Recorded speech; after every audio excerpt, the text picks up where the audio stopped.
Hey, thanks for staying with us here on News Talk. I'm Steve Shanavy. Bruce is off today, getting a good start on the weekend. It is Friday. Many of us are still cleaning up from the storm last Friday. Been a full week now. The destructive storm left millions of people without power and sent trees tumbling down onto streets, homes, cars, pretty much everywhere. If your property was damaged, and odds are it was, you might be able to get some help. We're going to get you some help now. Billy Simons joins us, an insurance agent with more help. Billy, good to see you this morning. Nice to see you. Man, oh man, where do we start with this one? There was just damage everywhere. You guys must be flooded with calls. There was a lot of calls. It was a lot of trees and yards. The trees and yards were the big one. You know, what do I do about my neighbor's tree that's in my yard? A lot of trees through cars, a lot of trees through roofs, a lot of branches, a lot of siding down, a lot of everything. And you just need to know when it's okay to put a claim in and sort of what the process is as far as covering those. All right, let's get right to that before we open up the phone lines. 703-387-1020 is the number. If you have storm damage and you have a question for Billy, give us a call now. So let's start with the big one, which is the trees down in the yards, and that old debate, neighbor's tree, my yard, their yard, who's responsible for what? It's caused many a rift between relationships and neighbors, but here's the simple truth. If your tree goes down in your neighbor's lawn, it's your neighbor's problem.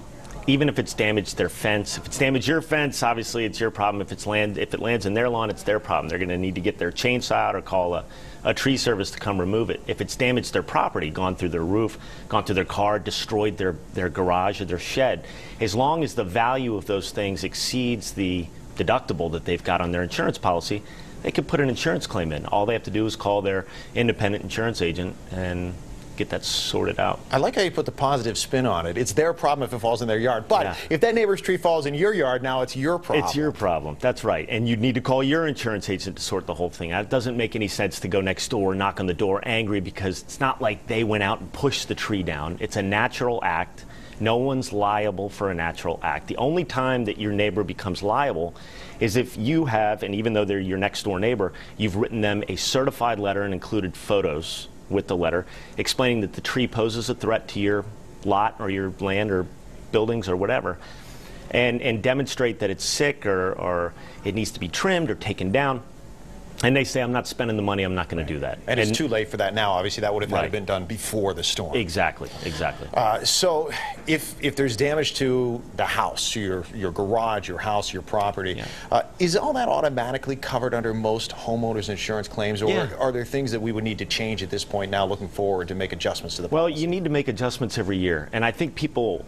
there's a great misunderstanding that once you've set up your insurance policy, you leave it there and you never have to go back or do anything to it. You should be reviewing the limits on your policy every single year with your agent, okay? Because cost to rebuild goes up every year. So building costs and labor and all those things, you know, as your value goes up. Of course, market value and cost to rebuild are totally different. Usually the cost to rebuild is far less than market value. If you sell a $1 million home, it might cost $300,000. You just want to make sure that your property limits are up to speed. Sure. Let's get to the phones right now and take some questions. Barbara's on the phone right now. Barbara's in La Plata. Good morning, Barbara. Hello. Hi, good morning. You're on News Talk. What's your question? Yes. I had a tree that split, and the part that fell to the ground, we were able to cut that, but it's still another portion of it that's still up. And I want to know how to file with SMECO, Southern Maryland Electric Company. Plus, I lost all of my food, and my shingles are damaged on my house also. Yeah, you know, again, you need to check with your agent and find out what your insurance deductible is, because shingles off your roof are probably going to fall below. A standard deductible is anywhere between $250 and $500, okay? So to get somebody out there, a roofer might cost a couple $100, and then at that point, even if it goes over a $250 deductible claim, you don't want to put a claim in for $300, because now you've put in a claim essentially for $50. Right. And your insurance company, two things will get you when you have these sorts of claims: frequency and severity. So too many small claims and too many large claims are gonna get you in the end. So if it just falls above your deductible, you need to make sure that you're not putting those claims in. But always consult with your independent insurance agent. Yeah. You want to make sure they better sometimes for those small claims to just pay it, yeah, kind of suck it up and deal with it, right, as opposed to keep putting the that insurance for the really big, mean stuff. Right. Yeah. Let me ask you though something that she did bring up. Now she said the tree split. They lost half the tree.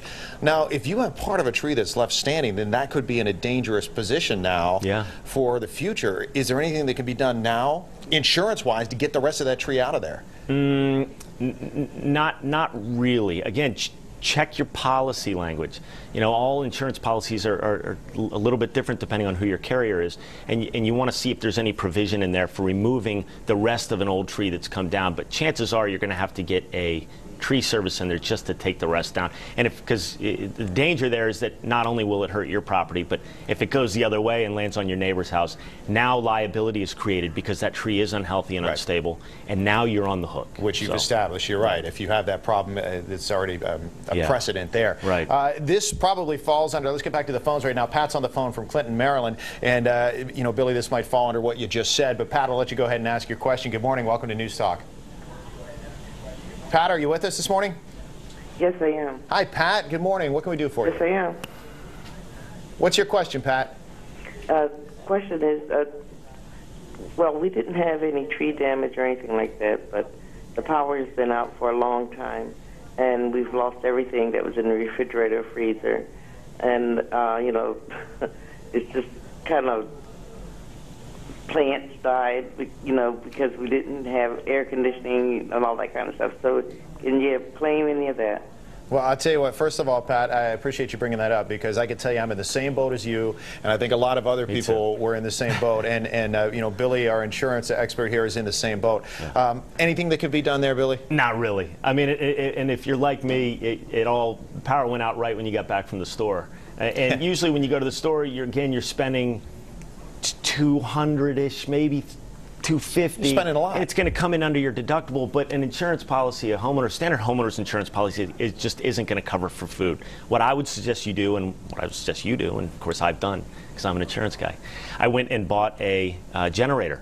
And you just got to keep that in a safe place, run power cords, unplug your fridge, plug your fridge back in, food saved. You know, a couple of times of the power going out, and you've made your money back on the cost for the generator, which is usually $500, $600, $700. Right, which is a tough price to spend up front for a lot of people to put that kind of money into the generator. But you hate to see it like this, where you're losing that money in groceries, and now you have to go back to the store. Yep. Pat, did you get your power back yet? Yeah, we just got it back. All right. Well, congratulations there at least. Hopefully the house will start to cool down. I'm sorry about the loss of food. Unfortunately, a lot of us are in that situation. And if you missed what Billy was saying before, if you make those claims on just a few $100s, you might end up putting yourself in a harder position down the road with your insurance company, and you might not have it there when you need it for something bigger. So it's a tough situation. I feel for you. I think this is the kind of situation where we're just kind of all victims at some point because of this. Yeah, absolutely. Yeah, there's not a whole lot you can do. You just got to try and prepare ahead of time, which includes talking to your insurance agent, making sure that your insurance policy covers as many contingencies as you can imagine, and having something, if you can, like a generator to help power back up. Let me ask you something else. We talked about the homeowner's insurance and what happens with damage to our property, our fences, the yards, the neighbors' yards, our houses.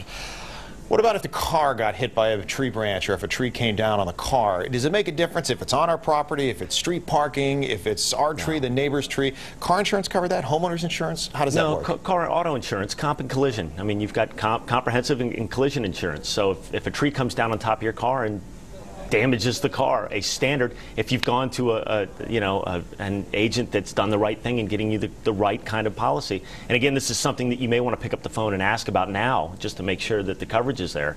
It'll cover that. It's all very standard coverage. Acts of nature are still covered? Right. Yeah, absolutely. Yeah. And you know, people just need to understand that simply getting an insurance policy doesn't take you off the hook.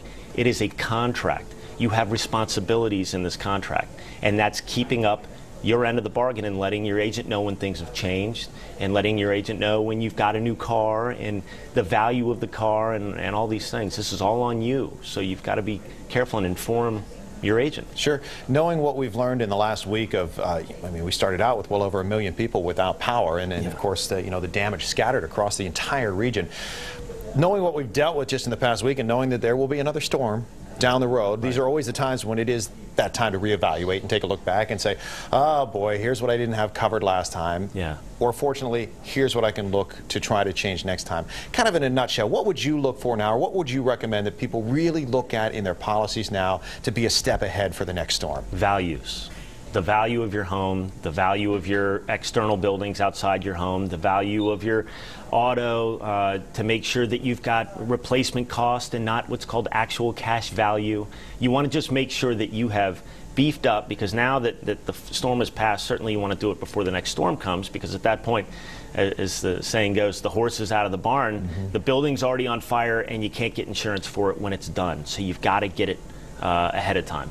Now, I'm sure insurance agents, like everybody else, just like the tree crews, are swamped right now. Yeah. Is now a good time to do it, or should we let this settle down a little bit and then go back? Next storm could be tomorrow. Do it now. You know, I mean, what people have to remember too is they're paying their insurance agent to do a job. They are paying them, okay? And so you've got to put your insurance agent to work and make them work for you and pay attention to your coverages and your policy to make sure that your best interests are covered. You know, these policies are to protect you and make you whole again if you have a loss. And if you don't nag your insurance agent and get your policies set up in a way that makes you whole when you have a loss, well then when the tree goes through the house and you have the house valued at $100,000 when it's really worth $300,000, you're out of luck. I'm going to tell my insurance agent. Billy said it's okay to nag. There you go. Billy, thanks for joining us today. Great advice. Unfortunate damage out there, but hopefully we can all steer through it together. Billy Simons, thanks for coming in this morning. We're back with more News Talk right after this.